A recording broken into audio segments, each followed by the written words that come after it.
let's talk about this particular technology.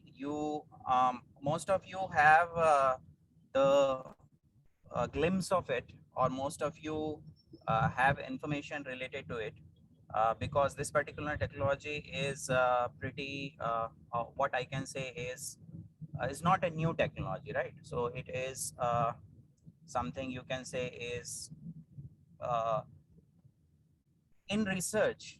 So when I encountered this technology is around 2015, 16, and we were doing research in this particular technology.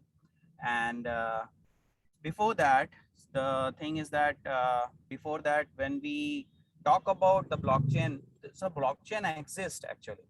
So blockchain exists, I think, 2-3 decade ago also, but we were not talking about that particular technology much. And we encountered that technology in around 2009 when Bitcoin concept came into the picture, and Bitcoin is based on the blockchain technology. So at that particular time, we get to know, we have the idea about that what do you mean by blockchain technology, and how it works and all. So in today's scenario, what we have is the blockchain is the part of many private organizations as well as many government organizations. Let me tell you, in Odisha, I am working with Odisha government in one of their project funded by Department of Science and Technology, Odisha government. And that particular technology is we are working on digital land record technology. In that particular, we were introducing the blockchain technology on it, and the implementation, the first phase has been over. We are in the test phase right now of that particular the whole uh, application, and that whole application are based on the blockchain. And we'll see that how excited that technology is, how silly that technology is. And we will do the discussion, and I'll take around 45 minutes to talk about this particular technology, and after that I'll take your questions. So I hope that at last I'll get so many questions related to it, and I hope that. So let's dig into that particular technology and try to understand. So we know the banking system. So existing banking system, what we have is this particular diagram we will try to understand. So let's assume that we have around 3 bank account. Two accounts are there in other uh, country. Let's assume that it is there in USA. Okay, and these 2 bank accounts are there in USA. Bank A is there and Bank B is there. In Bank A, there is a depositor whose name is Bob, and in Bank B, there is a account whose name is Alec. So Bob and Alec has the account in different banks of US. And there is Tina who belongs to India, and whose account is there in one particular bank. Now, if you'll see these two banks, these are the central bank of USA, let's say the Federal Bank of USA, which is the regulating authority, regulating bank authority of USA. And there is another bank, let's say RBI, who is the regulating bank authority in India. Okay, so if you'll see this scenario, and let's talk about the transmission of one bank fund to another bank. So send the, let's say, around $20,000 to Tina. Okay? And in that particular scenario, what will happen? Now, every bank, what they do is they have a sort of logs, and those logs are called ledger. Okay, and they maintain those ledgers. those logs. So what is there in that particular ledger? In the particular ledger, there is the information related to one transaction. Let's say the Bob want to deposit some money. So whatever information the deposit will have, let's say when it has been deposited, what are the amount that has been deposited, who has deposited, what type of transaction has been done. So all those information is there with the bank, and these bank will share these information with the central bank of their country. Let's say the Federal Bank of USA, as well as these bank also will share these information, these ledger information to these central bank of USA. The same thing will happen to the India also. So in India, these banks will share their information to the RBI, which is a central bank here, or the what we can say is the regulating bank, which is regulating all the bank in India. So if we consider this particular phenomena or this particular scenario, so let's say Bob want to transmit a money to Tina's account in India. So what will happen is these bank and these central bank will take the request, and the central bank of USA will send the request to the India, and from India that request will go to the local bank, where that's these banks, because they have the employees, they have the infrastructure they made. So what they do is they take some sort of commission or the transaction fee, or the you can say the transmission fee of that particular money. So there will be some sort of commissions and some sort of transaction fee. Assume that they are taking around 5% of the commission and overall 5% of the transaction fee. So how many fee or the commission has been taken? So it is around 1%, right? So if we are taking 1% of all these things, so what will happen? So here the $2,000 will be deducted around $200 on commission and the transaction fee. Okay. There is another entity you might have seen about some union bank or some other banking entity, where we have the facility to get the money from anywhere in the world. Okay, so with proper your identity, you can actually give the you can take the, or you can get the particular money.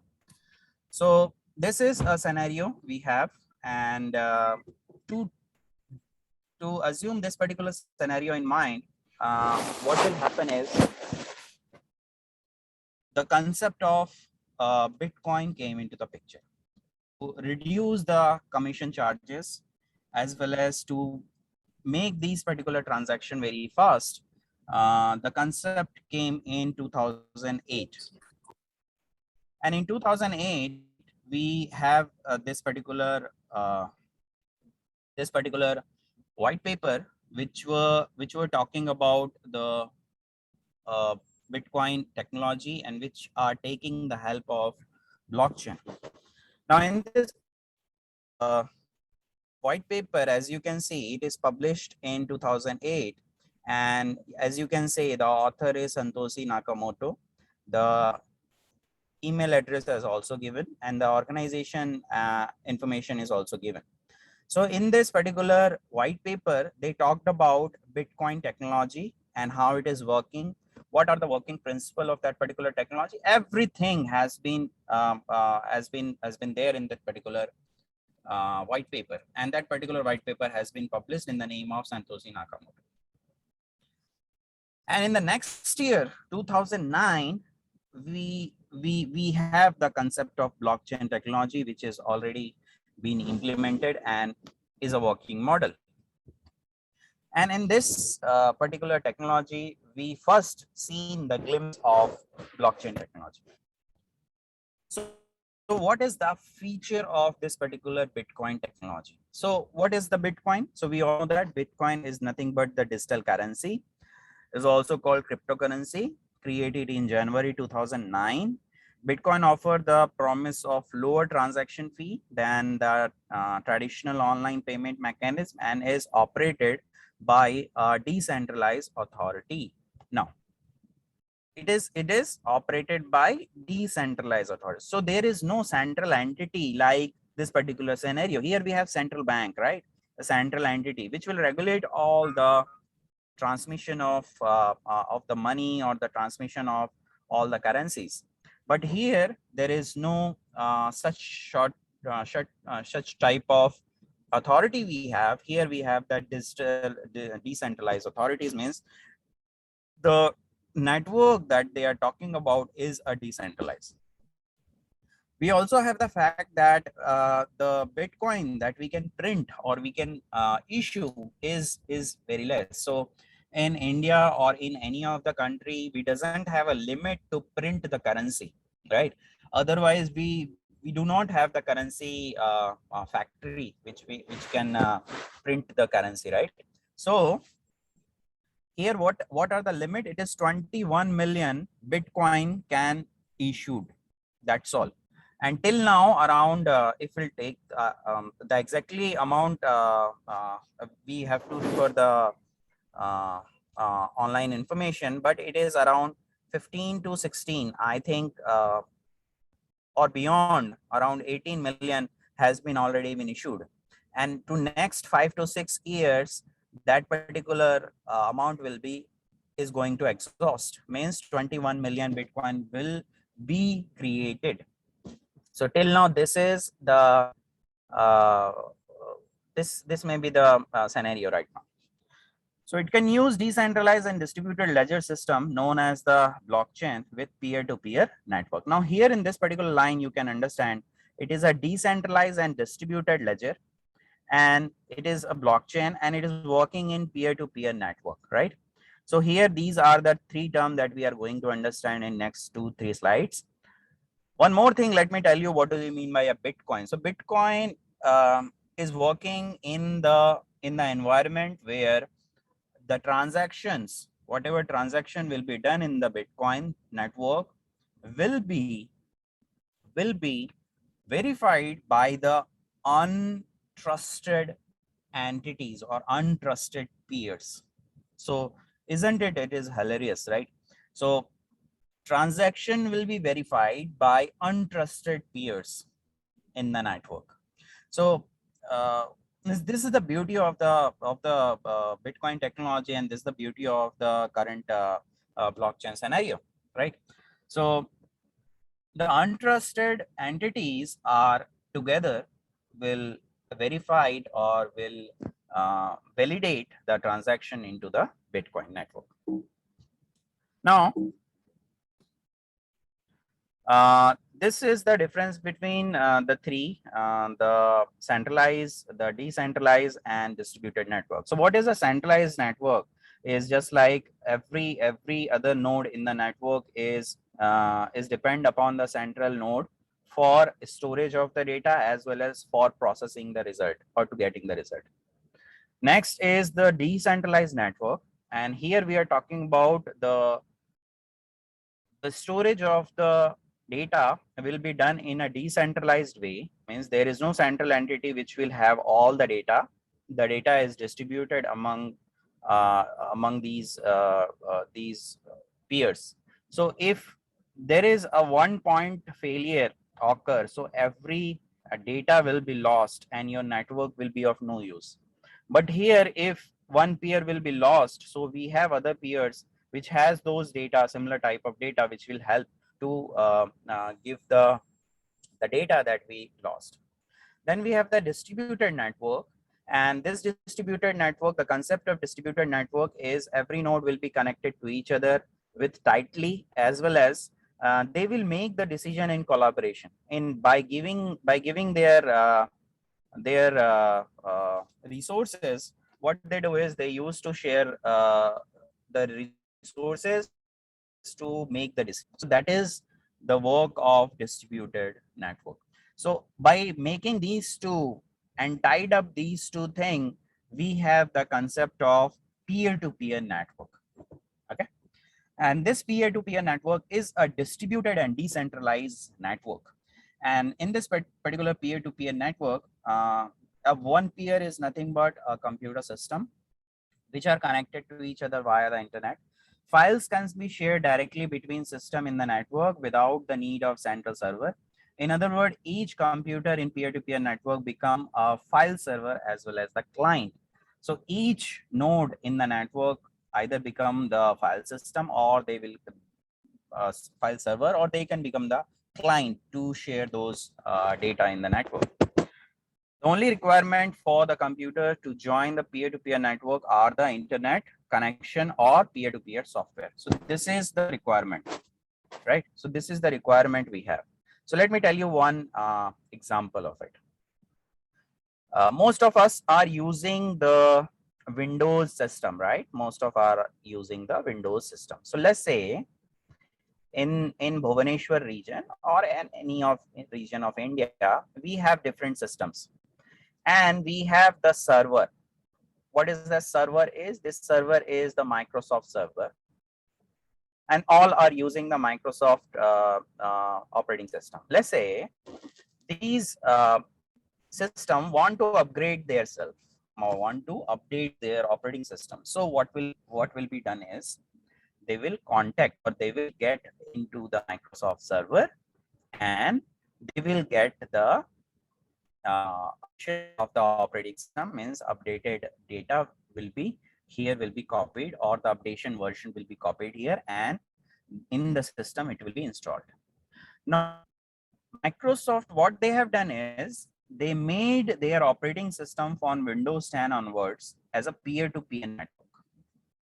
Now what they will do is, let's say this system also want to update itself. So instead of going to the Microsoft server, what peer-to-peer network will do is, other peer in the network who is using the same operating system, if connected with the internet, so this particular system will be connected to this particular system without knowing by this particular system. And this Microsoft updation will be, because here they are having the copy of it, it will be copied here. So there will be less load into the Microsoft server. And the same thing will happen to here. Let's say this particular node want to have the operating system updation. So because it is connected with the internet and the peer-to-peer network, so it can take the data from these two peers. Now in that way, what will happen is, if here it is taking time, let's say 1 minute to have all those information, here it is saying it is taking as say 1 minute. Now here how much it is taking? It is taking half minute from here and half minute from here. Now you can see that in the peer-to-peer network, what it is saying, that it is working as a server as well as a client. So right now this particular node A are the client if they are taking the data from here, and at the same time this A will become the server to serve this particular node. And this particular node at one time it is assigned to this particular node, and now it will become the server to the peer C, right? So this is the beauty of the peer-to-peer network, and in the blockchain we talk about peer-to-peer network. Okay, now it looked like this. So every node is connected to each other by the peer-to-peer software, and they should share some sort of resources, right? Some sort of resources they should share. Now based on this particular network, the blockchain has been created. Let's talk about different advantages of blockchain. The first advantage is reduced cost. It will reduce the cost of the creation of the secure network, because the blockchain has not taking any server sort of thing, right? It is not talking about the server sort of thing. It is talking about the peers, and from the peers we are creating the network. So if I have a laptop, you have a laptop, let's say how many people are online, like 177 people. So if 177 people will be there, and every resources I'll use to make a network, so you see how much cost has been reduced to create, right? Increase the speed of computing. If more than one computer will be clustered up and create the computing resources for the obviously the speed will be up, and the results will get is very soon will get the result. Next is the increased security. Here we are talking about the security of proper authentication. We can have proper after the authentication, we can have the concept of immutability. It means that no one can change the data once the data is there in the network. That is the increased security we're talking. Next is the anonymity.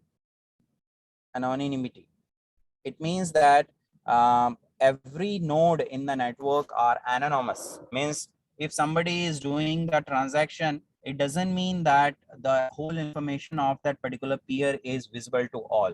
Instead, they will give the public address. Instead, they will give the public address to known by outer world. So in that way, they will make the network more secure. It will reduce the fraud, because we know that everything will be there, and every transaction will be recorded. So who will do the transaction, initiate the transaction, cannot deny it, as well as who got the money in terms of Bitcoin, they also cannot deny it, that I haven't received it, because all the things has been recorded and all the things are public. It will reduce the risk also, because we doesn't have the single point of failure. Means the whole detail of the transactions are there in each and every peer in the network, because it is public to all. So if we'll talk about some of the basic property of the blockchain and in terms of Bitcoin, so it is we are talking about public ledger.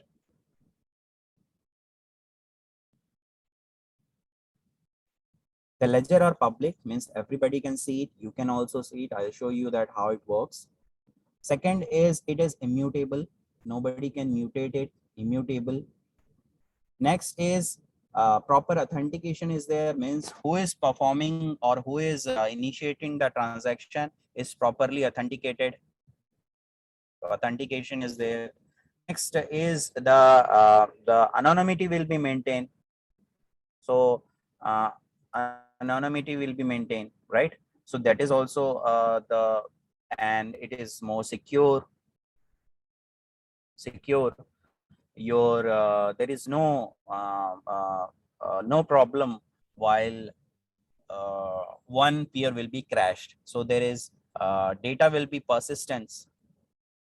Data will be persistence. Means every time your data will be there. Your data is nowhere it is going. So these are some of the properties of the blockchain in terms of Bitcoin. Let's talk about the blockchain and see the definition. So blockchain is a decentralized and distributed peer-to-peer network. No single authority control and no single place processes the information like democratic network. So every node has the same weightage. We are talking about every node is not a server, not a client. Every node is actually having the same priority, you can say. So we are talking about this distributed ledger. These ledgers are in the form of blocks. So we have blocks. And these blocks are chained up, means every block is related to its previous block. So when we want to add the block, one block will be added. If one block will be added, that block will be again related to its previous block. So that is how it is called blockchain. So there is a block, and every block having the ledger. So every block having different type of transaction, let's say transaction 1, transaction 2, transaction 3, up to many transactions are there. These bunch of transaction will become a block, and one block will be related to its previous block. We'll see how. So what is there in one particular block? In one particular block, we have the data. Data is nothing but the transaction information. So we have different transactions. These transactions information is there in the form of data. Second thing we have is hash. Now, what is hash? So in cryptography, we generally have we generally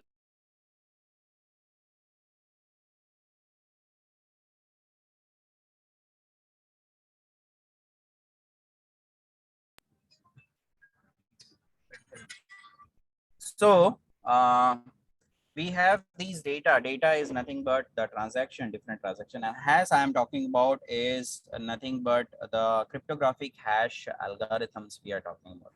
And in this, we will get the hash of the data, hash of the data. Now, what do you mean by hash? Okay, so let me tell you with the example.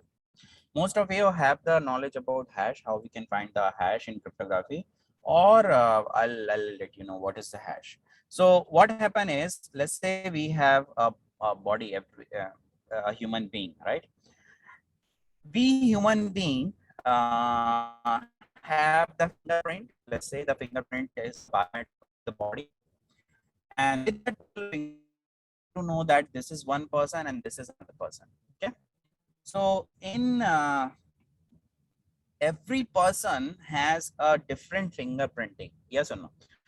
Just like that, with the data, the big data, we get a fingerprint of that particular data. The fingerprint of that particular data means the the digest of that particular data, that is called message digest. Okay, in the digest of that particular data, uh, we have only a constant information, and with that particular constant information, that will tell me if I'll do any changes in the data, which I got the hash function.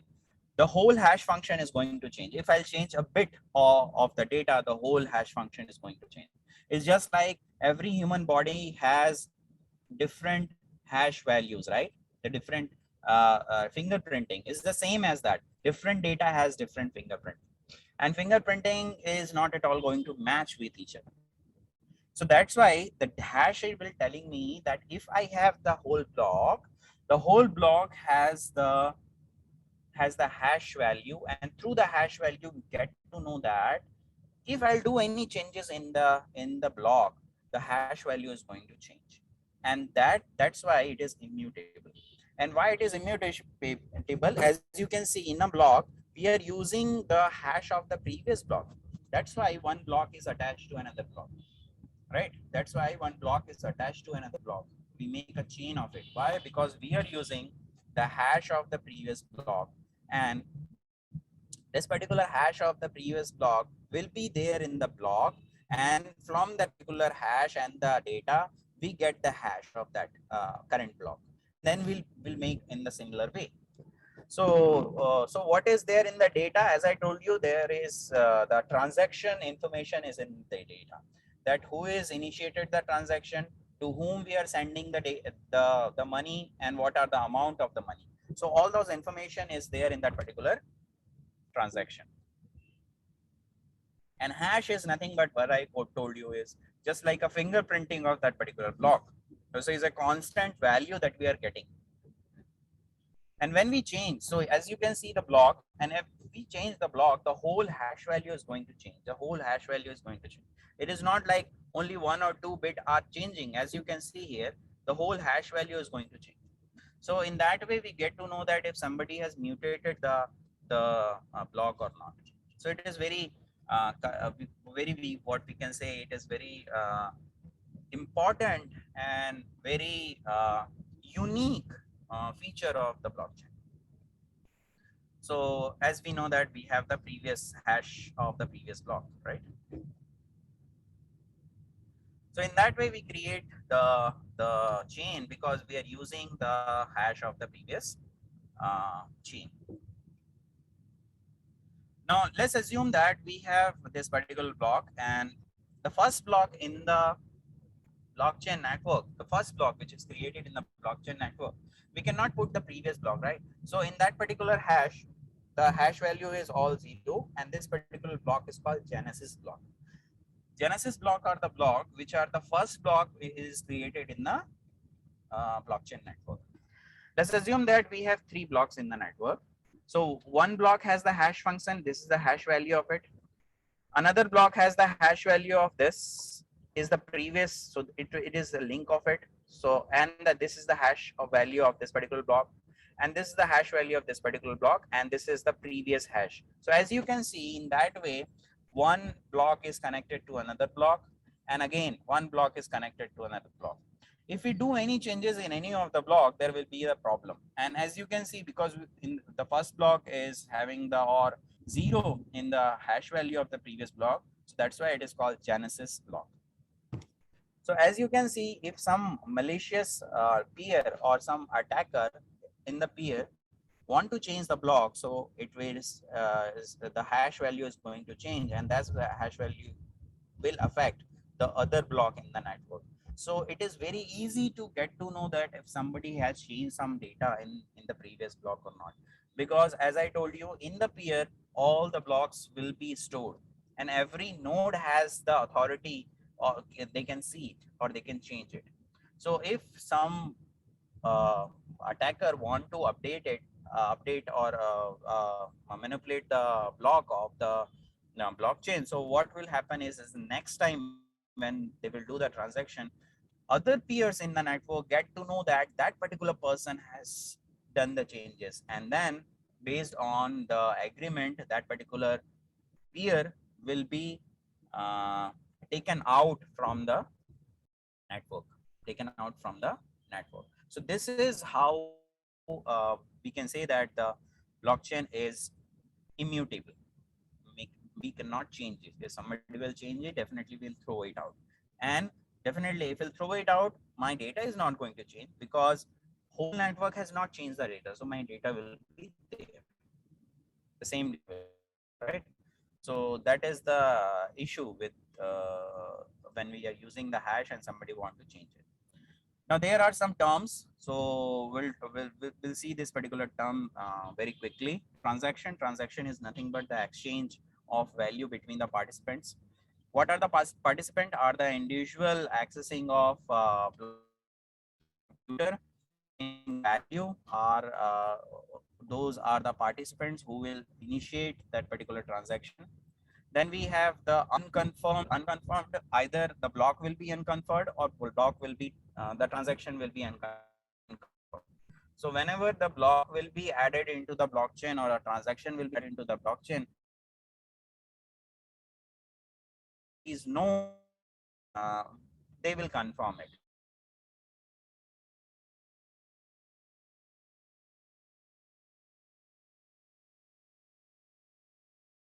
These nodes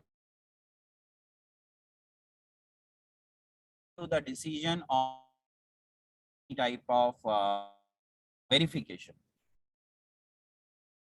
So they will verify in, and that democratic hashing. Hashing is, as I told,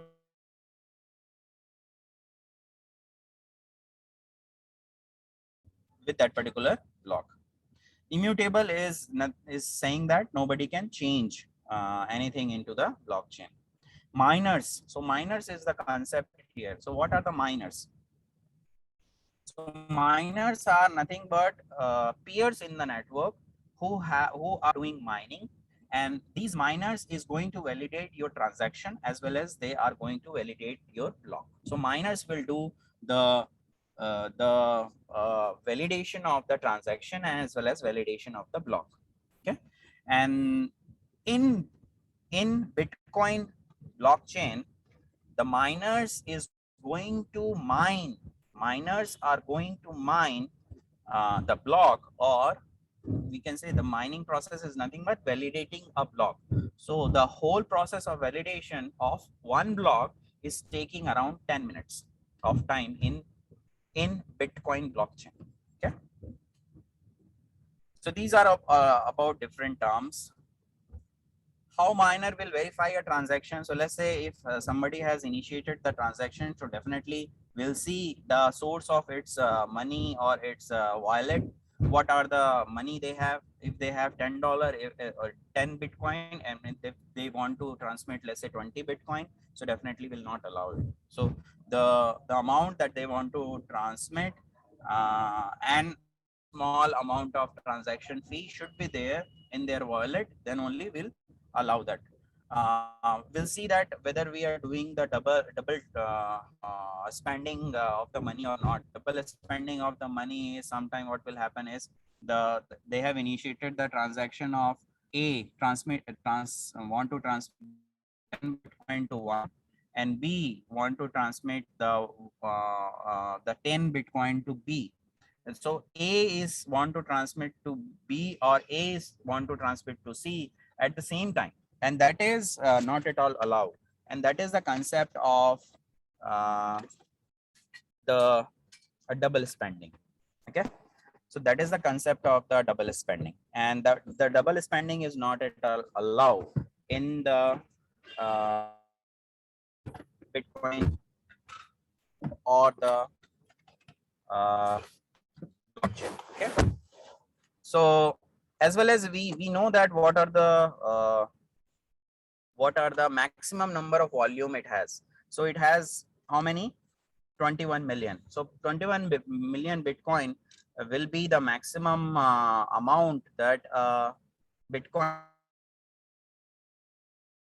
thing that we have to think of before verifying a transaction. So who will verify the transaction? The miners, who is nothing but the peer of the blockchain, will check or verify the transaction which is going on into the network. So let's see the whole process of the blockchain.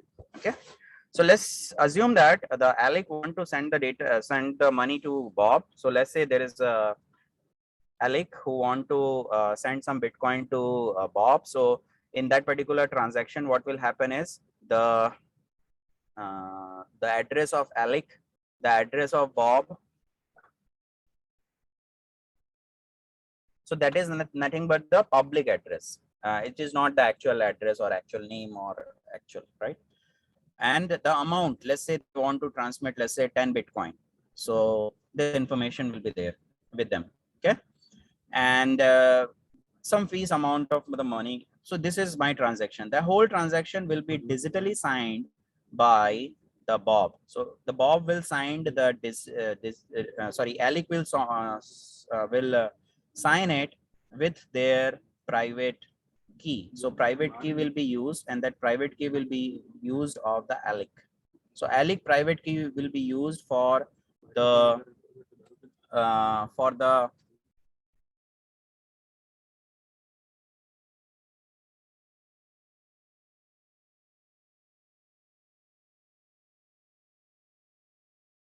happen,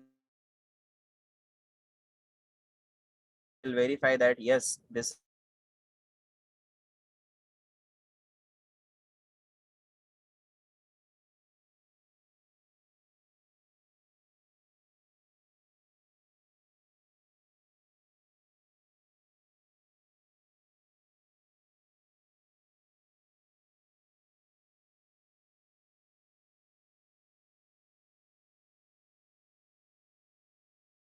pool. Okay, that transaction pool, when the whole transaction size is around 1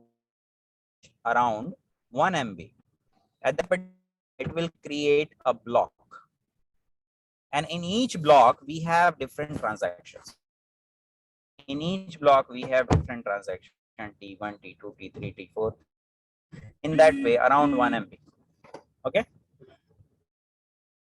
data is nothing but these transactions, and these block will be created and sent to the whole blockchain network to the peers.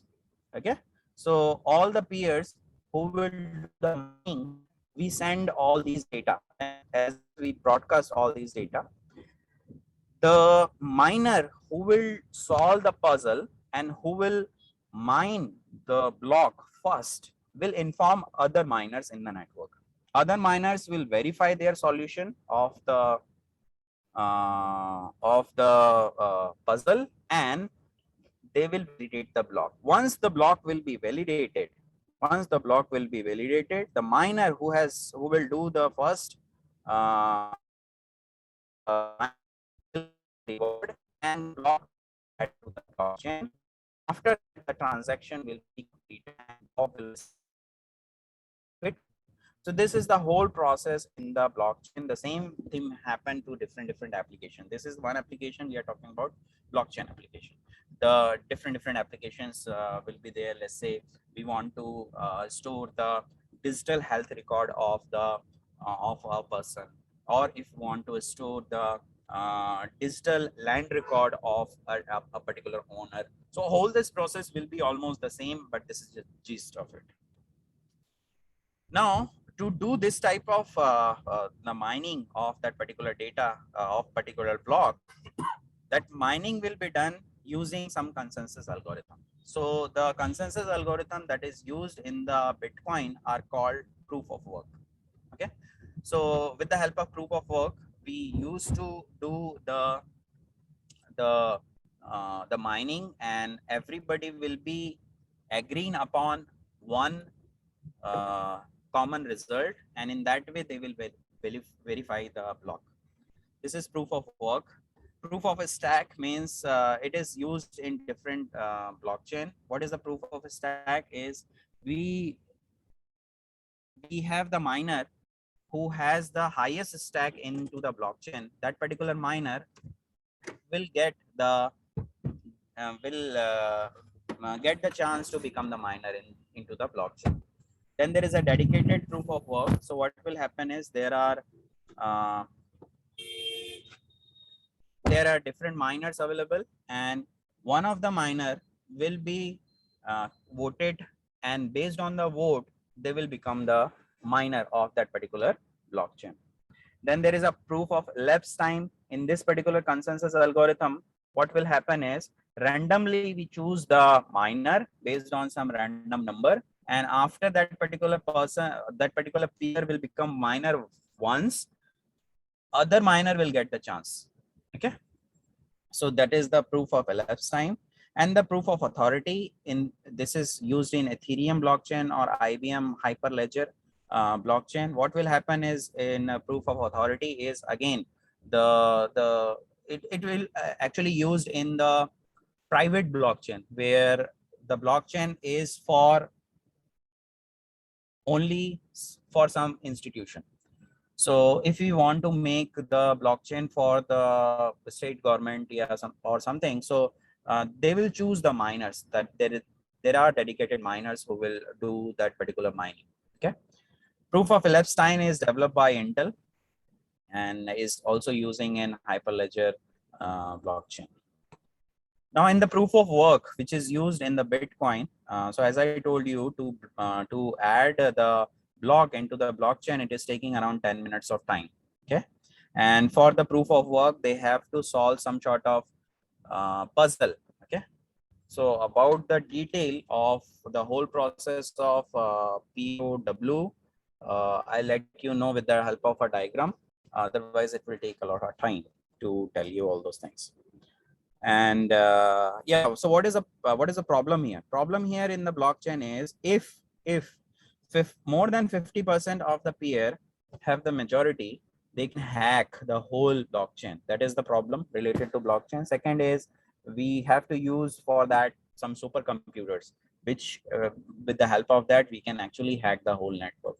But if we'll make the peers just like the Bitcoin, where millions of peers are associated with the Bitcoin, so to hack millions, half of millions of peers should be in one group to become the hacker, and it is not at all possible. So this particular problem is not at all there for the big blockchain network. But It is there with the small blockchain network. If we are making the small blockchain network, so we have to thought of 51% majority problem. So this is the whole process. I'll tell you one by a very fast way. So in the peer network, let's say these are the peers who will do the mining. Okay, so there are 4 miners. They have their copy of the blockchain. So this is a copy of the blockchain in every peer. Now a new block has been created into the blockchain, and this new block will be copied or will be broadcasted to all the peers in the network. So right now they have the copy of the block. Now they got the copy of the block, but they have to find out they have to solve the puzzle. After solving a puzzle, if peer will solve the puzzle, let's say this peer has solved the puzzle as well as this peer has solved. Let's say this peer has solved the puzzle first. So what they do is they will send the solution to each and every peer in the each and every peer who are the miner in the network, and these miner will verify that particular solution is correct or not.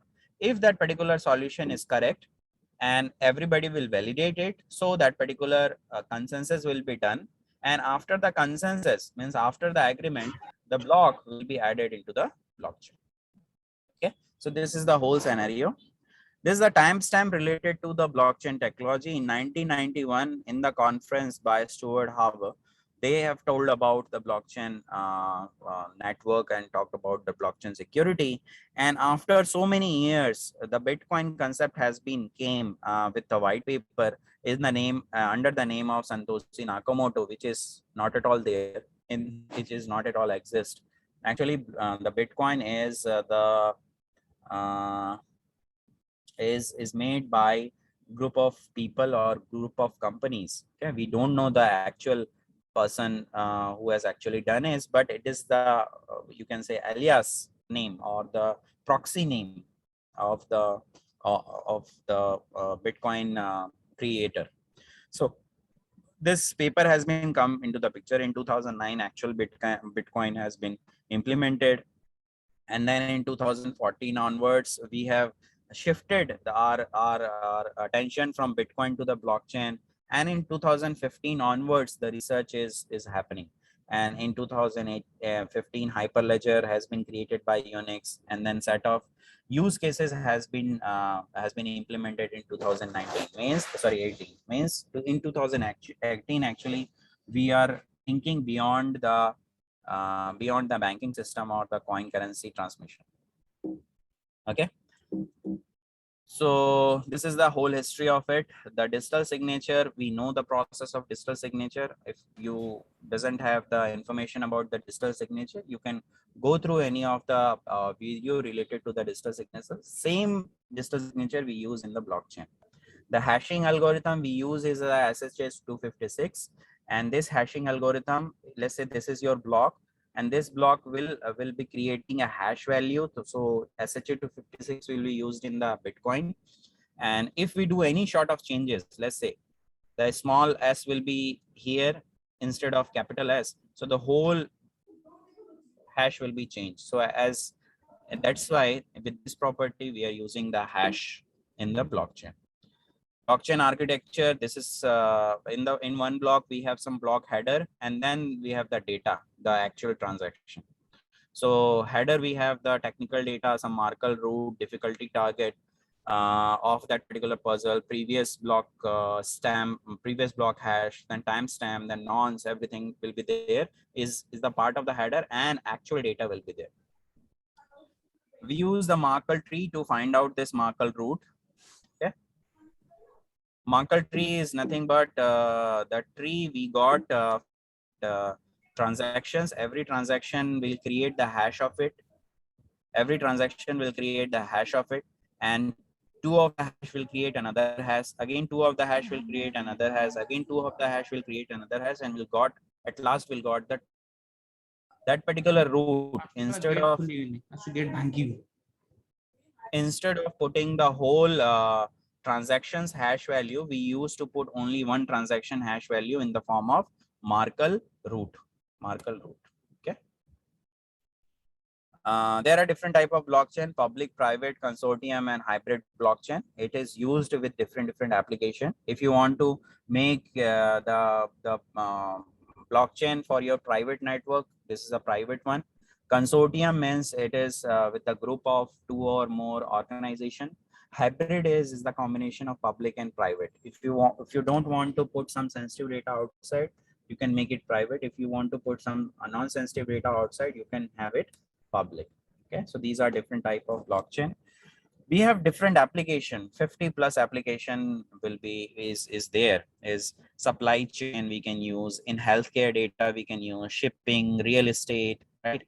Land registry, border control, railways, fishing, tourism, national security. There are different numerous applications related to blockchain that we can use in today's generation. See, taxation, in energy, enterprises, everywhere we can use that particular technology, which is called blockchain technology. Okay. So let me show you the block and the transaction. Okay.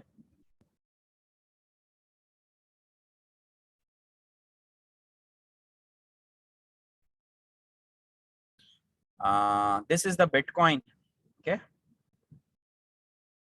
This is showing the price of the Bitcoin. So what is today's price of one Bitcoin? It is around 47.9, means 47,957.59 dollar is the price of one Bitcoin in today's market. This is showing you the block. So as you can see, every block has block ID. See what are the time that they are taking to mine, that are mined 30 minutes, that are mined in last 30 minutes. No else block has been mined. This is the last mined block. So this is the miner name. Somebody has given their name, somebody has not. This is the transaction. A transaction has hash value, right? So these are the all transactions. So let's dig into one transaction and try to understand. So if we'll dig into one transaction, some of the transactions are verified, some of the unverified. This is the hash value of that particular transaction. This is the public address of the sender. Here we have the public address of the receiver. This is the detail of that particular transaction. Now, right now it is unconfirmed. This is the timestamp. This is the size, right? Okay, it is included in block. Yes, it is included in the block. This is the Bitcoin amount which they are sending for transmission. This is the fee. So all details are there. Okay. Input is the address. This is, I think, the address of that particular person who has initiated it, the public address of it. This is okay. So this is the transaction. Okay. Let's see the block which are already been mined. So this is the block ID. When I'll click the block ID, it will show me the block. So this is the hash of that particular block. Okay, this is the hash of that particular block. It will say that this is confirmed. This is the height of it. Number of transaction in one block is C, 1492, but the block size is around 1 MB. Okay, and this is the size of it. This is the nonce of it. Transaction volume is this much. This much volume of Bitcoin has been transmitted in this block. Reward is 6.25 Bitcoin that has been gone to the miner who has mined it. So this is the reward given to the miner who has mined it, and this is the whole fee of that particular block. And after the header information, the hash, the transaction information is there. This is one transaction information. This is another transaction.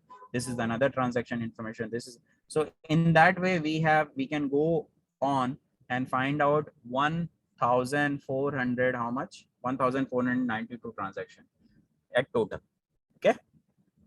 So this is the block right now in the blockchain network. So I think that